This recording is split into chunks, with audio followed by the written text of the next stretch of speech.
दिवसीय नवरेह महोत्सव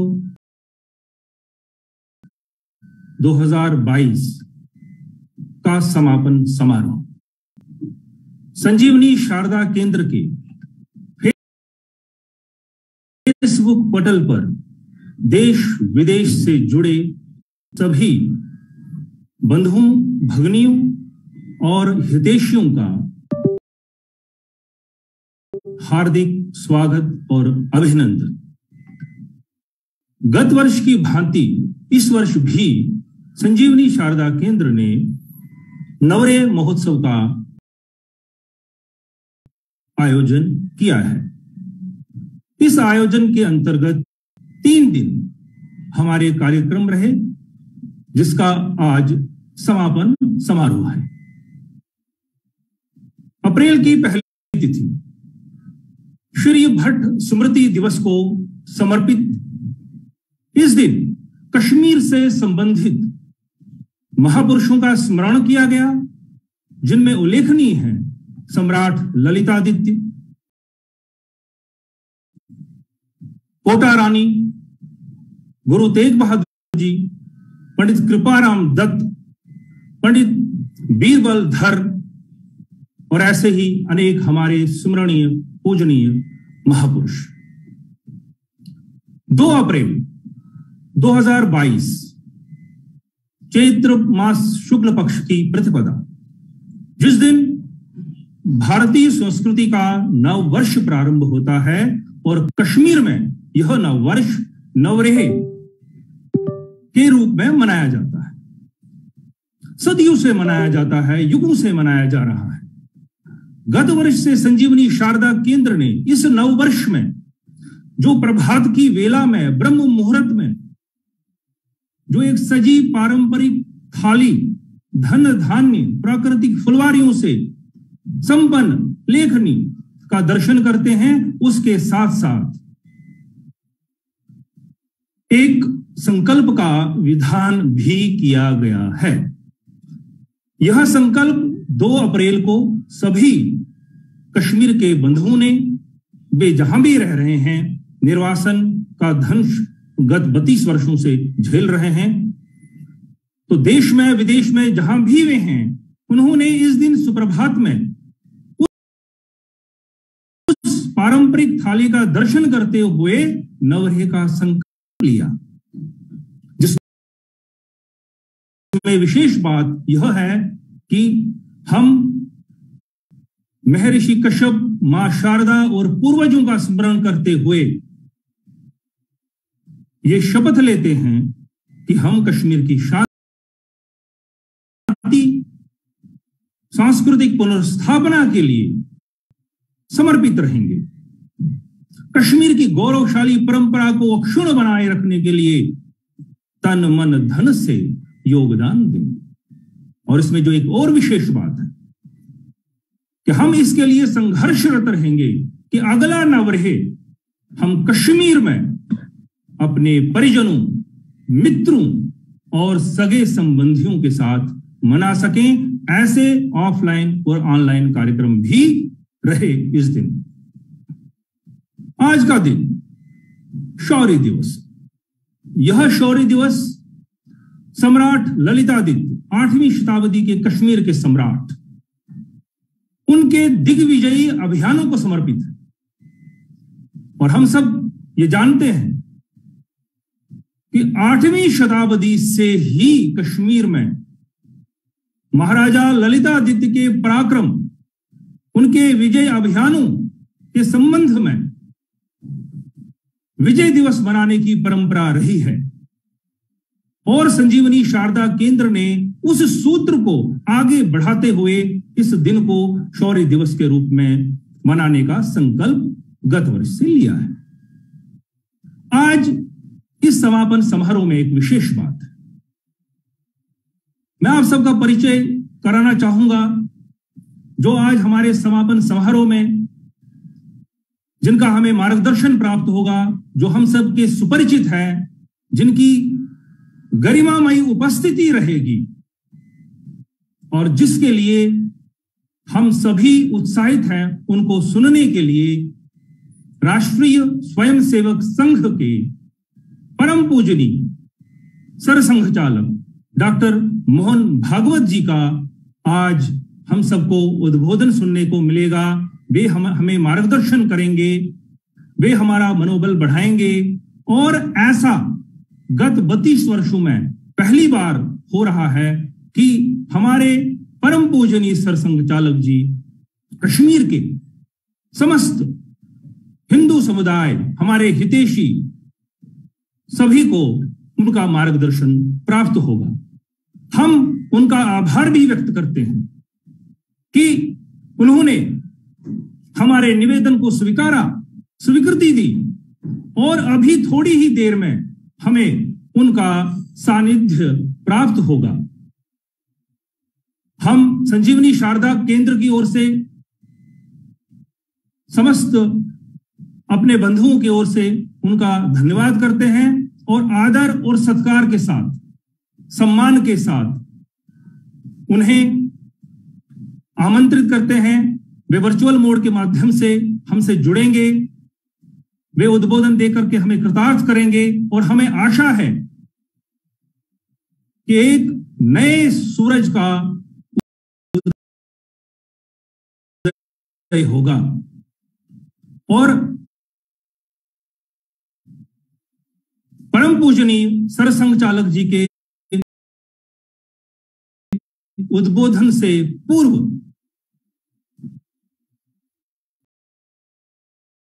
शार्दिक जी से मैं आग्रह करूंगा कि वे सुस्वर कविता का वाचन करें।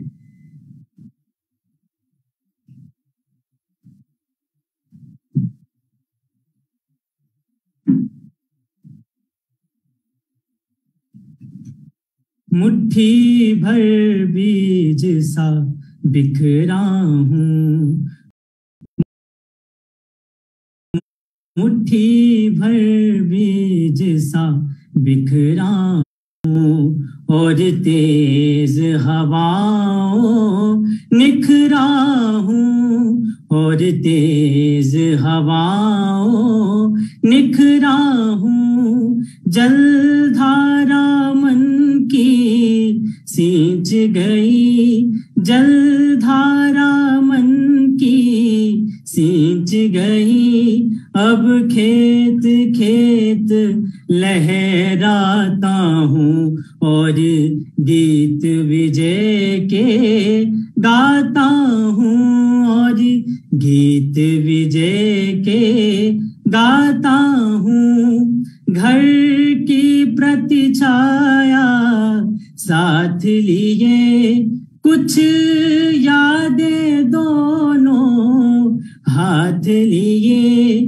जलती दहरी को पार किया, तुम पर कश्यप इतराता हूँ और गीत विजय के गाता हूँ और गीत विजय के गाता हूँ। आराध्य है, इष्ट है देव मेरा, मुझसे संतुष्ट है देव मेरा। संताप सहावेश पान किया, बस अब अमृत बरसाता हूँ और गीत विजय के गाता हूँ और गीत विजय के गाता हूँ। चैतन्य हूँ केवल प्राण नहीं, अभिनव हूँ केवल ध्यान नहीं। मैं विश्व गुरु भारत की ललक, शिव से मैं उमा का नाता हूँ और गीत विजय के गाता हूँ और गीत विजय के गाता हूँ। उद्घोष मेरा जब जब गूंजा इस धरा से लेकर नभ गूंजा विस्थापन को मैं कब भूला, मैं मन हूँ मन सरसाता हूँ और गीत विजय के गाता हूँ और गीत विजय के गाता हूँ। मुट्ठी भर बीज सा बिखरा हूँ और तेज हवाओं निखरा हूँ। जलधारा मन की सींच गई, अब खेत खेत लहराता हूँ और गीत विजय के गाता हूँ और गीत विजय के गाता हूँ और गीत विजय के गाता हूँ।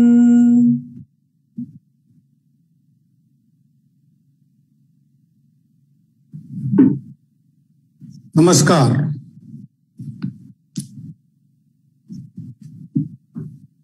आभासी माध्यम से संजीवनी शारदा केंद्र के इस नवरेह महोत्सव के समापन पर एकत्रित हुए सभी बंधु भगिनियों को मेरा नमस्कार और इस पर्व की ढेर सारी शुभकामनाएं।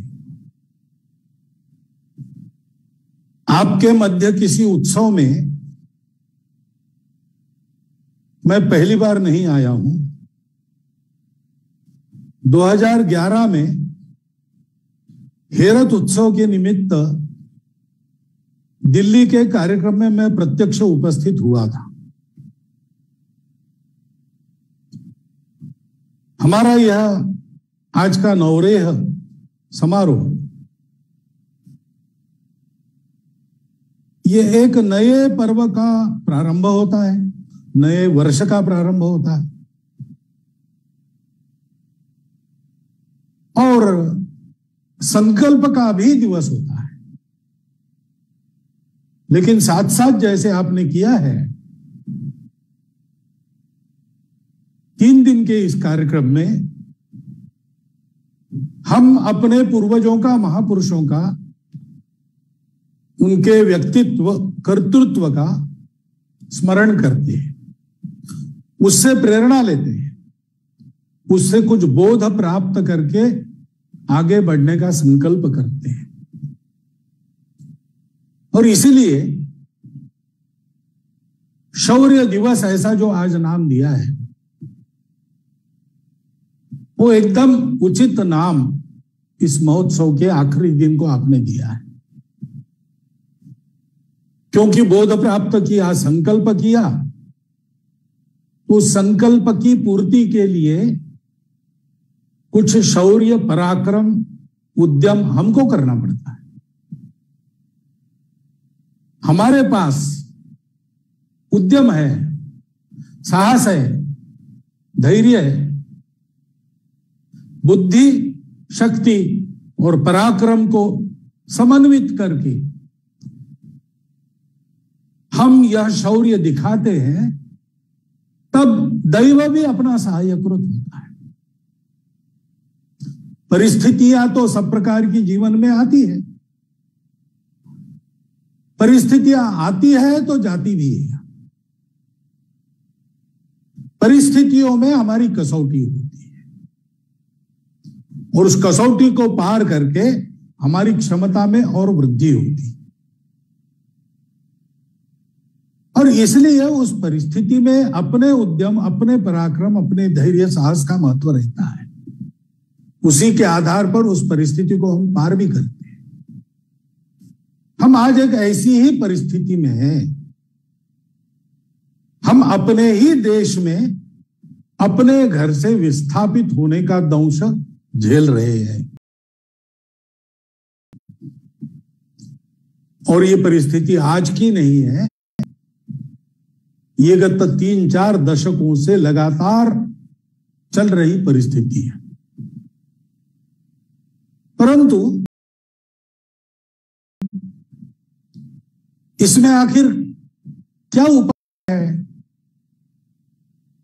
तो पहला तो उपाय है कि इस परिस्थिति के सामने हम हारे नहीं।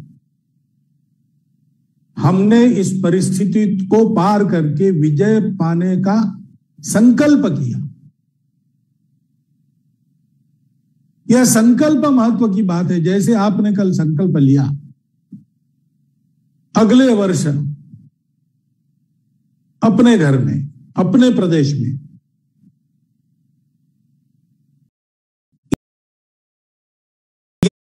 यह संकल्प शक्ति बहुत महत्वपूर्ण बात है। आप जानते हैं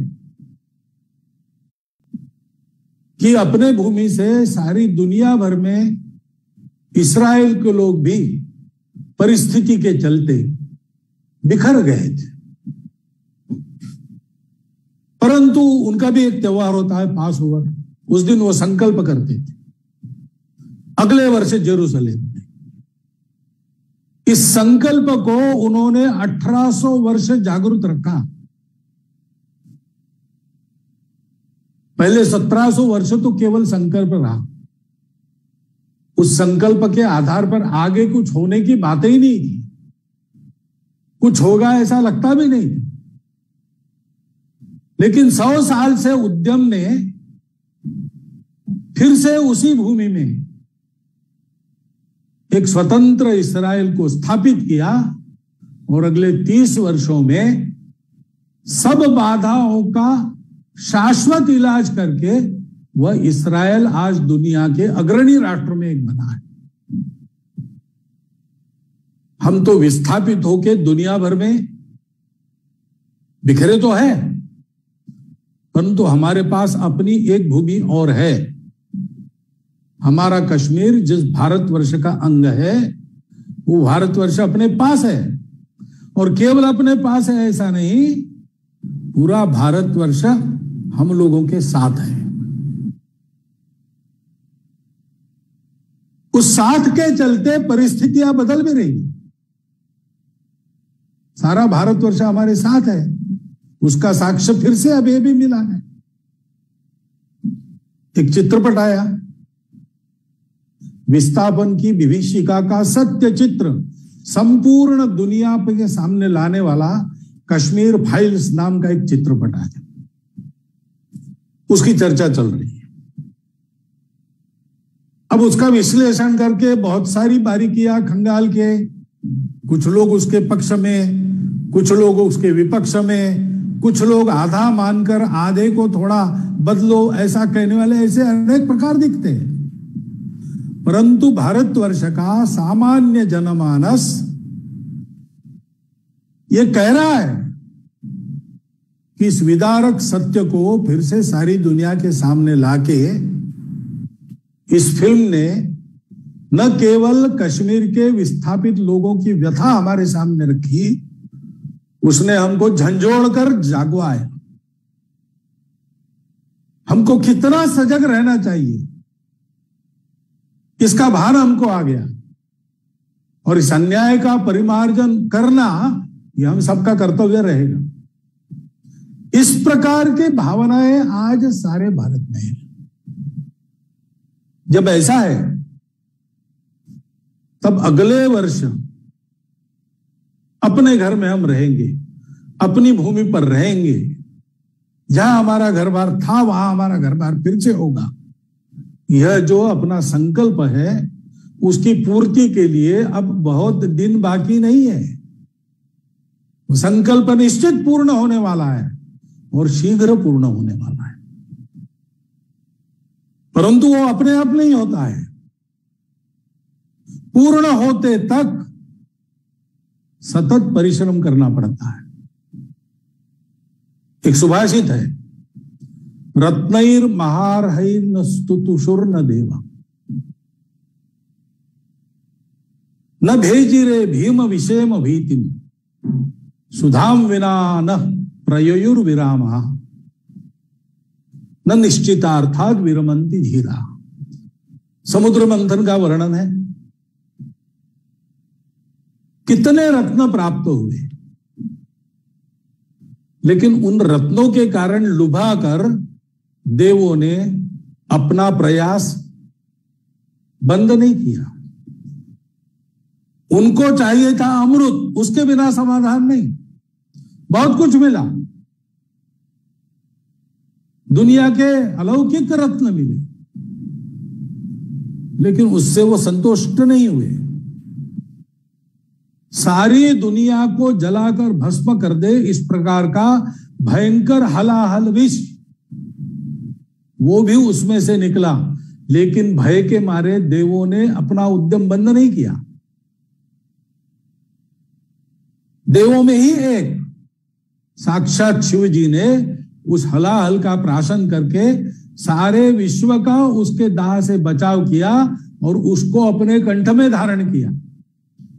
लेकिन मंथन चलता रहा, अमृत के बिना विश्राम नहीं। क्योंकि जो धैर्यशाली पुरुष होते हैं, जो धीर पुरुष होते हैं, अपने निश्चित किए हुए संकल्प की प्राप्ति के बाद ही वो विश्राम करते, उसके पहले नहीं। ऐसा शीघ्र होगा, लेकिन हमको प्रयास जारी रखना है। वो प्रयास कैसे होगा? उसका मार्गदर्शक अपने पूर्वजों का चरित्र है। उद्यमम साहसम धैर्यम बुद्धि शक्ति पराक्रमः षडेते यत्र वर्तन्ते तत्र दैवम सहाय्यकृत्। दैव तब सहाय्य करता है जब ये 6 होते हैं, उद्यम साहस धैर्य बुद्धि शक्ति पराक्रम। बुद्धि शक्ति पराक्रम ये अपनी क्षमताएं हैं जो हमारे पास है, हमने एक बार नहीं 1000 बार सिद्ध की है। इस विस्थापन के कारण अपनी भूमि से उखड़कर संपूर्ण दुनिया में फैलने के बाद भी हम लोगों का बुद्धि शक्ति और पराक्रम से अपने आप को जीवन में स्थिर करने का प्रयास, ये अयशस्वी नहीं है। हमने उसको अभी तात्कालिक रूप से जारी रखा है, इसलिए कि हमको फिर से वापस जाना है। हमारी क्षमता है दुनिया में हम कहीं भी बस सकते हैं, लेकिन हमारा संकल्प है हम अपने भूमि में बसेंगे। और इसलिए बुद्धि शक्ति पराक्रम की हमारी जो क्षमता है, उसका लोहा तो सारी दुनिया ने माना है, परंतु उद्यम आवश्यक है। और आनंद की बात है कि पिछले बार हेरथ में शिवरात्रि में मैं आपके बीच में था, तब मैंने ये कहा था, मैंने आपका अभिनंदन किया था। आपको देख के मुझे एक हिम्मत मिलती है, ऐसा मैंने कहा था। इतनी विभीषिका में भी अपने जीवन की आशा, अपने जीवन का उद्यम, अपने जीवन की प्रसन्नता कायम रखकर आगे बढ़ने के लिए आपका जो सतत प्रयास है, उसके लिए मैंने आपका अभिनंदन किया था। और मैंने यह कहा था कि समस्या का हल व्यापक जनजागरण से होगा। इसमें बाधा बनने वाली 370 जैसी बातें हटनी पड़ेगी। और देखिए 2011 के बाद 11 वर्षों में हम सब लोगों के मिलकर किए हुए प्रयासों के कारण आज 370 नहीं है, और आज हमारे वापस जाने की राह प्रशस्त हो रही है। यह हमारा उद्यम है, उस उद्यम को हमको जारी रखना पड़ेगा। उसके लिए साहस करना पड़ा तो साहस करने से चूकना नहीं है, परंतु मुख्य बात है धैर्य। धैर्य रखना है।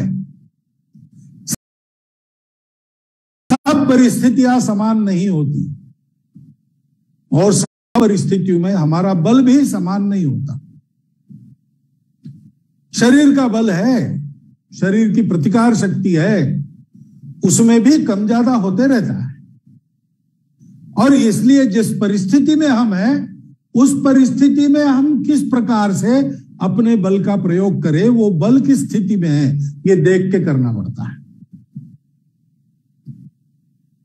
आपने 3 नाम लिए, श्री भट्ट जी का नाम लिया, गुरु महाराज तेग बहादुर जी का नाम लिया,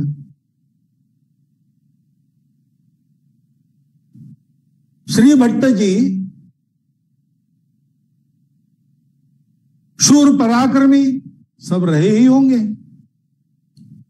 परंतु उनका जो समय था उसमें उनकी जो स्थिति थी उसमें लड़ना संभव नहीं था। लेकिन उसके कारण उन्होंने अपना ईप्सित ध्येय छोड़ नहीं दिया।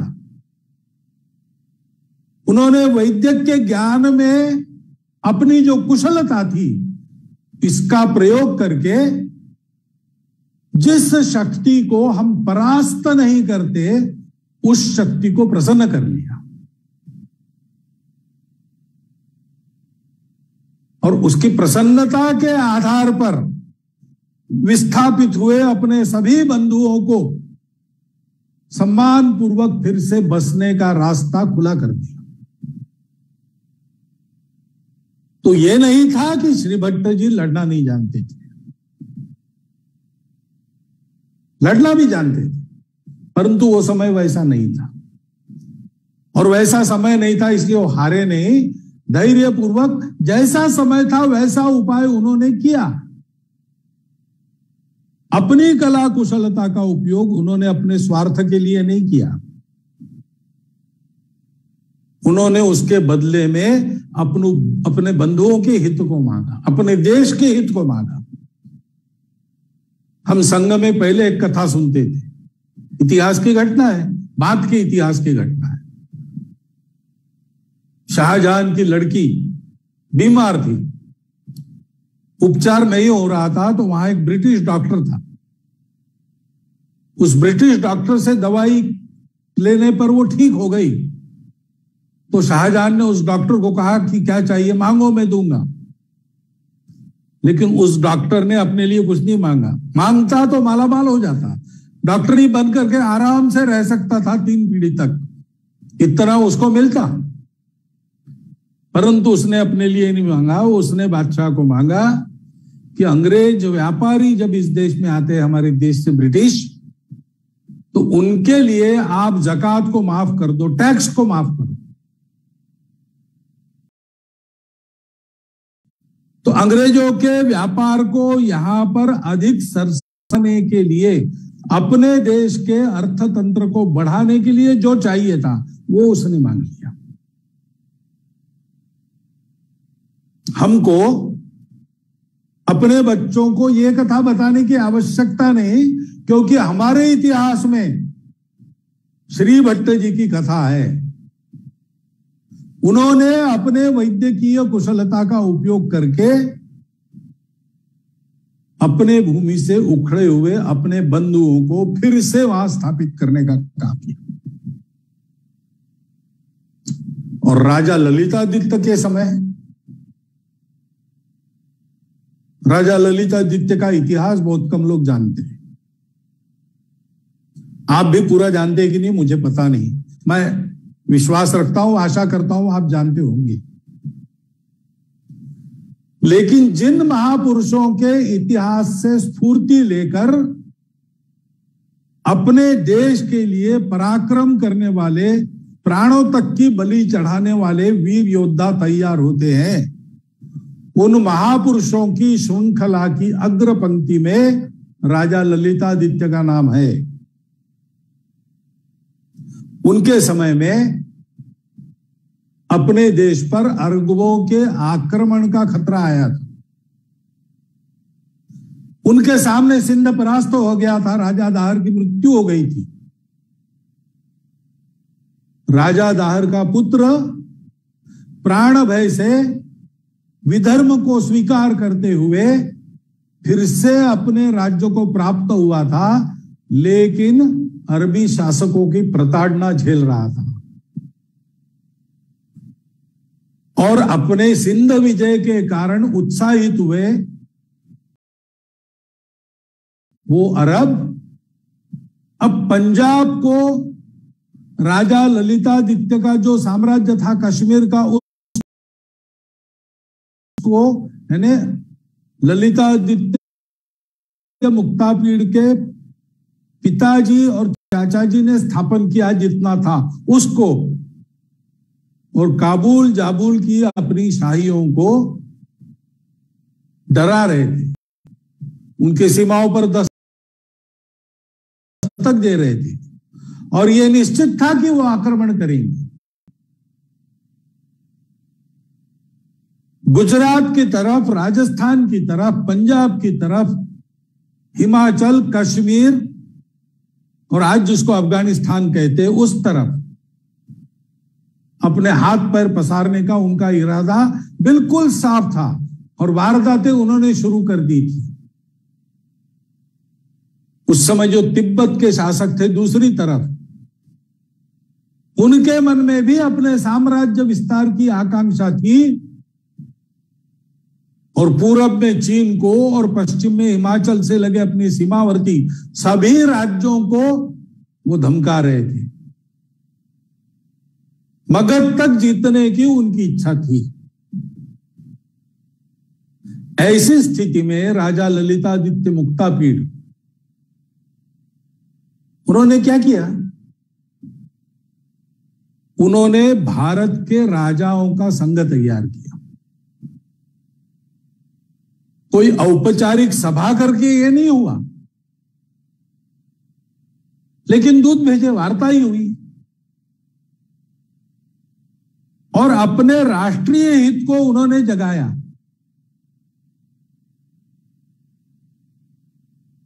सभी विविधताओं का स्वीकार करने वाले, सभी पूजाओं का सम्मान करने वाले, मनुष्य की स्वतंत्रता से लेकर तो राष्ट्रों की स्वतंत्रता का सम्मान करते हुए मानवता का हित करने वाले इस देश को, इस संस्कृति को, इसकी सीमाओं के बाहर रहने वाले जो कट्टरपंथी है, विविधता को स्वीकार नहीं करते, मानवता में जिन्होंने अपने जैसे और बाकी ऐसे दो भाग करके केवल अपने जैसों के लिए सारी दुनिया का उपभोग माना है, ऐसी ताकतों से खतरा है। और इसलिए अपना अपना अभियान करते समय हम परस्पर पूरक होकर चले और इन ताकतों को भारत की सीमाओं के परे खदेड़ दे। इस विचार को उनके समकालीन राजाओं में गले उतारने में ललितादित्य यशस्वी हुए। कोई विचार किसी को आदमी समझाता है और जिसको समझाता है वो मानता है, तब उस विचार की सत्यता ये एक बात रहती है। ललितादित्य जी का विचार सत्य था, आज भी वो सत्य है, आज भी हमारा वही विचार है। हम ऐसे देश है जो विविधता का स्वीकार करते हैं, व्यक्ति से लेकर राष्ट्रों तक की स्वतंत्रता मान्य करते हुए संपूर्ण पृथ्वी को एक कुटुंब बनाना चाहते हैं। ऐसी उदात्त सनातन प्राचीन हिंदू संस्कृति, हिंदू धर्म के मानने वाले हम लोग हैं। इसलिए दुनिया की कट्टरपंथी ताकतें हमको बार बार धमकाती है, लेकिन उनसे विजय पाना और दुनिया को भी उनके चंगुल से मुक्त करना, ये हमारा ईश्वर प्रदत्त कर्तव्य है। ये विचार ललितादित्य मुक्तापीड़ ने उस समय की भाषा में उस समय के भारतीय राजाओं को समझाया। संगठन कुशलता दिखती है उनकी, विचारशीलता दिखती है, सत्य पर पक्के पैर रोप कर खड़े होने की उनकी प्रवृत्ति दिखती है। वो डरे नहीं, उन्होंने संधि नहीं की।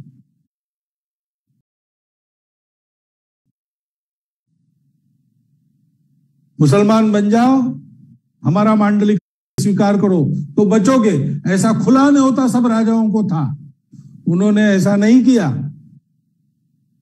और अन्य लोगों को भी इस खतरे से बचाया प्रबोधन करके। और एक उदाहरण भी उनको ऐसा मिला कि राजा आधार के जो पुत्र ऐसे हो गए थे,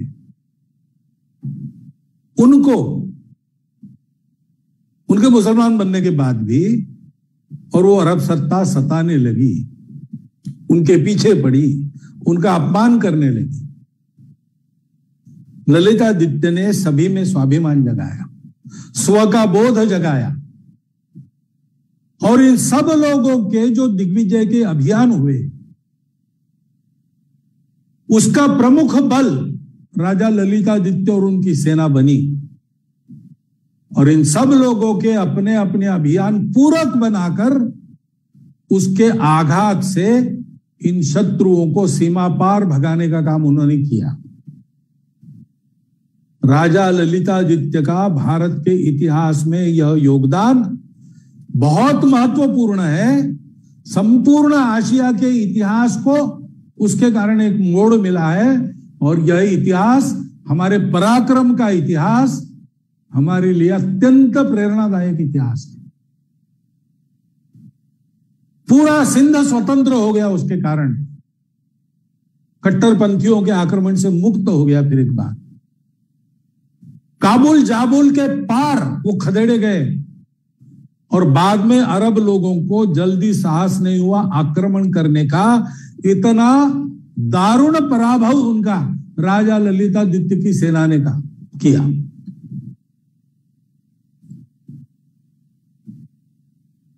चीन की सहायता लेकर तिब्बत के जो साम्राज्यवादी मंसूबे थे, उसका काट उन्होंने किया।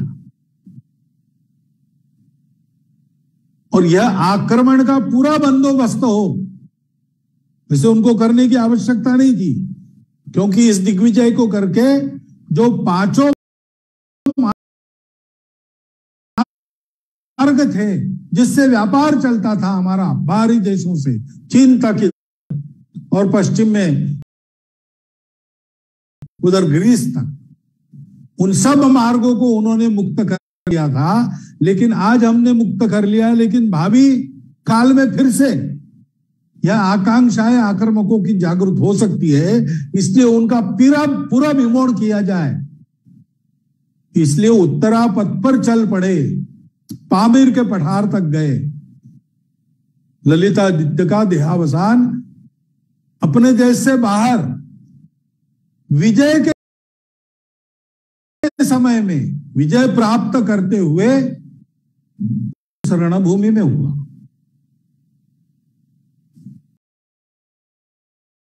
इतना स्फूर्तिदायक ललितादित्य का राज्य और उनका प्रशासन भी, गवर्नेंस भी, सुशासन का एक आदर्श था।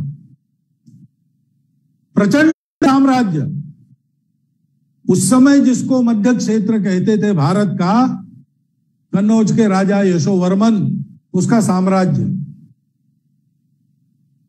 और पूरा उत्तर भारत, उत्तर क्षेत्र, ये ललितादित्य के आधिपत्य में था। ललितादित्य लगभग अपनी सारी कारकिर्द लड़ते रहे, अपने राज्य के बाहर जाकर दूर लड़ाइयां करते रहे, लेकिन ऐसा होने पर भी उनके अपने राज्य में किसी प्रकार की अव्यवस्था नहीं थी। ऐसा सुशासन का उनका आदर्श था।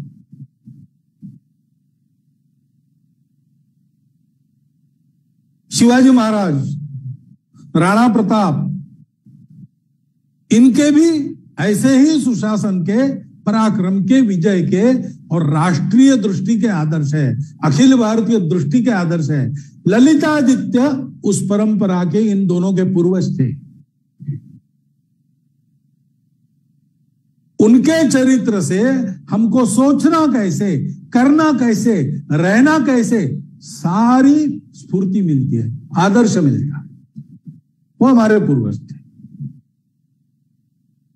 हमको इसको सोचना चाहिए, हमको इसको स्मरण करना चाहिए, उन गुणों को अपने में लाने का प्रयास करना चाहिए। और हमने गुरु महाराज तेग बहादुर जी का नाम लिया। वो तो परहित के लिए, देश हित के लिए, हिंदू हित के लिए परम त्याग का आदर्श है।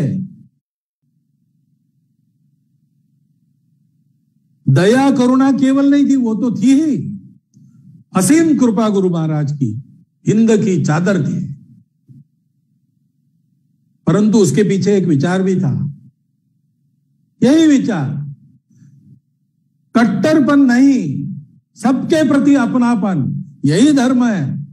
उस धर्म के लिए उन्होंने औरंगजेब ने दिया हुआ आह्वान स्वीकार किया, कश्मीरी पंडितों के विनंती को स्वीकार किया और उनको बचाने के लिए स्वयं चलकर गए दिल्ली में, और वहां अनन्वित अत्याचारों का सामना करते हुए सिर दिया लेकिन सार नहीं दिया। अपने स्वयं के प्राणों की बलि चढ़ाकर उन्होंने भारत के प्राणों की रक्षा की। ये त्याग, ये धैर्य, ये साहस और पराक्रम, इसके साथ हमारी बुद्धि शक्ति का संयोग हो और हम सतत प्रयासों में लगे रहे, इसकी आवश्यकता है। जन जागरण हुआ है। आज भारत का लगभग सब व्यक्ति, सामान्य व्यक्ति, कश्मीर के विस्थापित हिंदू बंधुओं का दुख दर्द जानकारी कम से कम उसकी रखता है और उनके साथ सहानुभूति रखता है। जन जागरण हुआ है। नीतियां चलेगी, लेकिन और एक बात हमको ध्यान में रखनी है, अगले साल जाएंगे, अगले साल जाएंगे, पूरा होते तक करेंगे, लेकिन वास्तव में कब जाएंगे? अब जाएंगे तो ऐसा जाएंगे कि अब वहां जाकर बसने के बाद फिर ये विभीषिका कश्मीर में हमारे नसीब में नहीं आएगी। ये 8वीं बार हम बाहर आए हैं, उसी कट्टरपन के कारण हमको बाहर आना पड़ा है। अब जाएंगे तो हिंदू बनकर, भारत भक्त बनकर, अपनी सुरक्षा के प्रति पूर्ण आश्वस्त और स्वयं सन्नद्ध होकर अपनी आजीविका सुख से हम वहां चला सके, सबके साथ घुले मिले अपने विकास में सबका विकास साध सके, ऐसे बसेंगे और ऐसे रहेंगे कि फिर से कोई हमको वहां से विस्थापित नहीं कर सकेगा।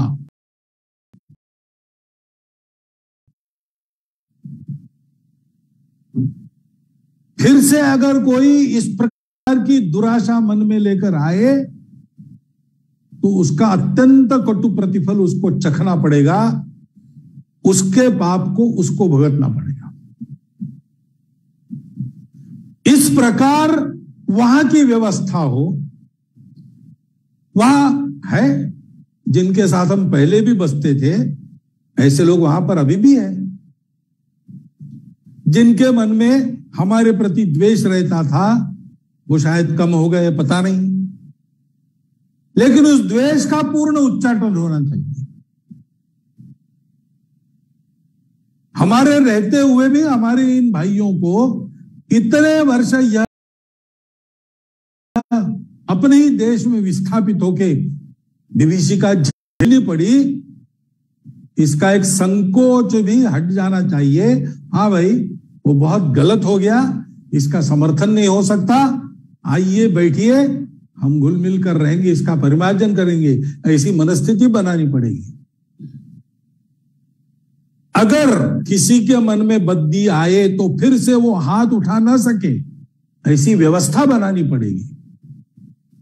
इसके लिए समय लगता है, एक एक चीज होती है, प्रयास करने पड़ते हैं, समय आने पर फल मिलता है। 2011 में भी हम इसी संकल्पों को कर रहे थे। 2011 में भी जन जागरण हुआ था। सोचकर भी कश्मीर किसी को देने की बात नहीं मानी जा सकती थी, परंतु हमारे प्रयासों के फल पाने का वो समय नहीं था। वो समय अब आया है। धैर्य पूर्वक अपना उद्यम जारी रखना और अपनी शर्तों पर हम चाहते वैसा हम जाकर बसे।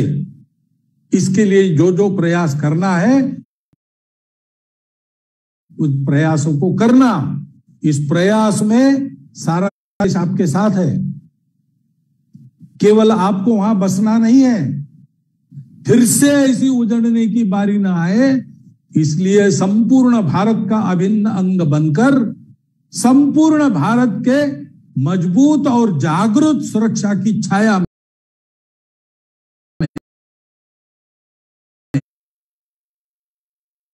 हमको रहना है। अब कश्मीर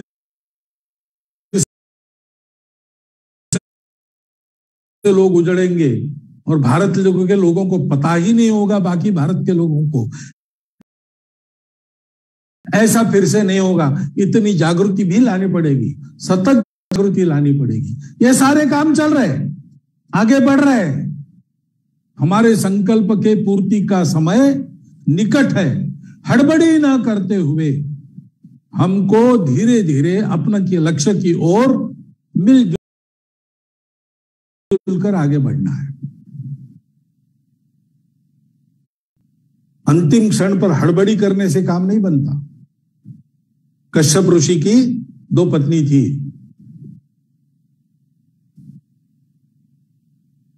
एक थी विनता, दूसरी थी कद्रू। संतान के लिए तपस्या की कश्यप ऋषि ने, तो भगवान ने प्रसन्न होकर पूछा उनको कि कैसे पुत्र चाहिए आप। तो उन दोनों को बुलाया, कद्रू को और विनता को, और पूछा कि पूछ रहे आप बताओ, माताएं आप हो, आपकी क्या आकांक्षा है। तो कद्रू ने कहा कि मुझे ढेर सारे पुत्र चाहिए, इतनी संख्या हो कि मैं श्रेष्ठ माता, इतने सारे पुत्रों की माता मैं बनूं।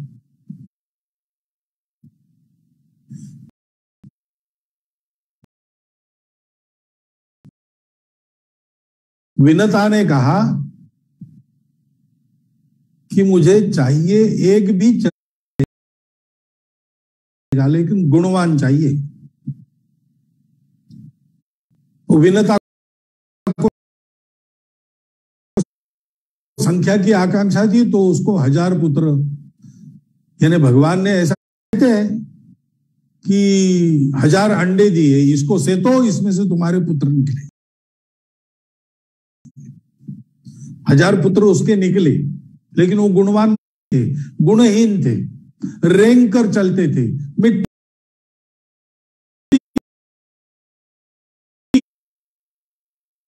की ओर मुंह रहता था उनका। कोई उच्च आकांक्षा जीवन में नहीं। जिस धरती में पैदा हुए, उसी धरती में लिपट के रहने का ही उनको शौक था। ऊपर उठने की कोई आकांक्षा नहीं थी। वो सर्प कहलाए। और विनता के लिए 2 अंडे दिए। विनता उसको 6 साल सेती रही,